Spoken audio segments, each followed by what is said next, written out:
Hey ninjas, it's me, YT Ninja Pro, back with another video. This is no other video than my other videos but something to do with math.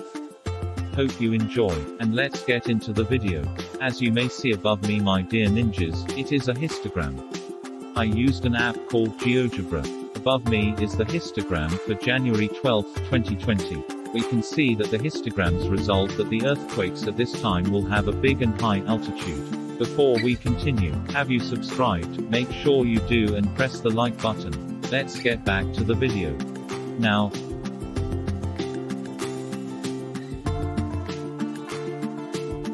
this is a new discovery. This is what you call a box plot. Box plot.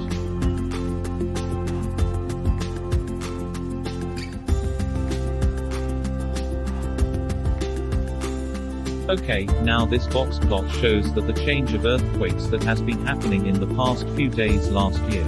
Let's meet someone new, shall we? An expert in math and statistics. Meet Gialina. Hey ninjas, it's your girl, Gialina. Today we are going to talk more about statistics. Hey ninjas, today we are going to talk more about statistics so you'll learn more about it one day. The practice or science of collecting and analyzing numerical data in large quantities, especially for the purpose of inferring proportions in a whole from those in a representative sample.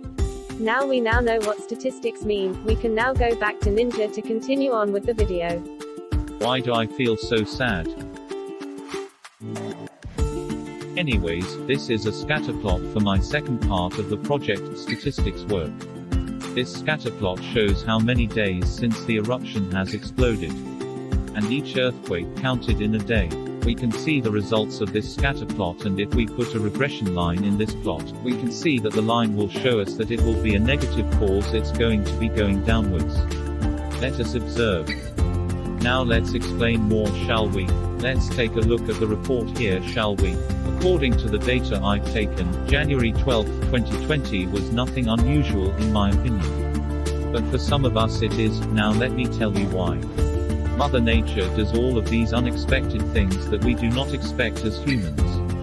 And it decided to erupt on this day. If we imagine Tal erupting today, we all would not expect it unless we feel a vibration on our feet, which is earthquakes. This can cause the volcanoes to erupt and cause what had just happened in Tagaytay.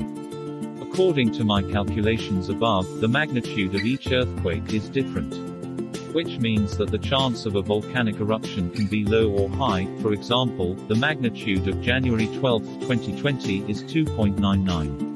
Which in this case caused a big explosion and lighting around the ashes that were rising in the volcano itself. For January 25, 2021 on the other hand, it is lower. The magnitude for this day is 2.68, this is a lower chance that the volcano will have a lesser impact and lesser range for the ashes to go to. But it will not impact the amount of damage the ashes will do to our environment.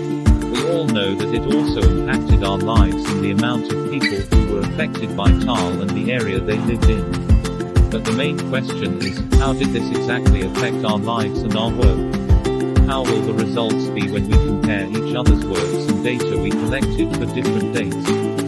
To my calculations, the median for January 12 is a bit unusual. Why?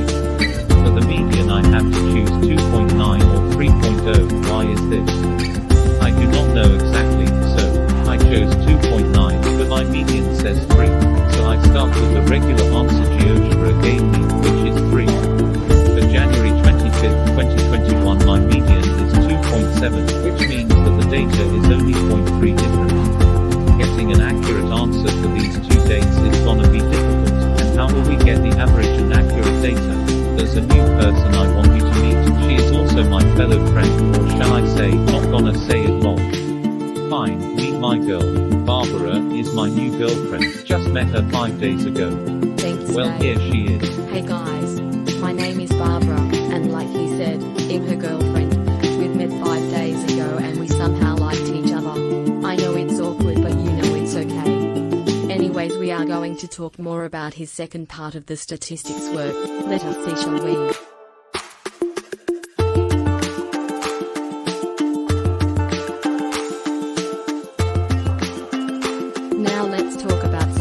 to read? When looking at data, there are questions that statisticians must ask themselves when deciding how to compare the data. Looking at the bivariate data, list 5 meaningful questions a statistician could ask about this data before deciding what is most important to discuss about it. Why show a scatter plot? What does your scatter plot tell you about your bivariate data? Why is the correlation coefficient, or the R value, important? What does the sign on the R value tell you? Comment on the correlation coefficient for your bivariate data. What can you use the line of regression for? Make a calculation with your regression line relevant by making an estimate. Choose something to estimate within your data set. Show the substitution in your equation and then calculate your estimate. Summarize your interpretations. Are the variables correlated? How strong is the correlation?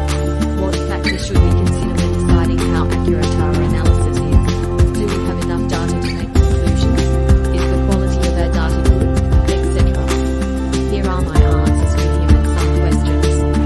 Why do we need to use box plots and scatter plots? What is the purpose of scatter plots? What is the purpose of box plots? Are there any other ways statistics can be useful? Can statistics be used for games? The scatter plot is helpful because we can see all the data on one grid. It allows us to eyeball whether there seems to be a connection, or a possible correlation.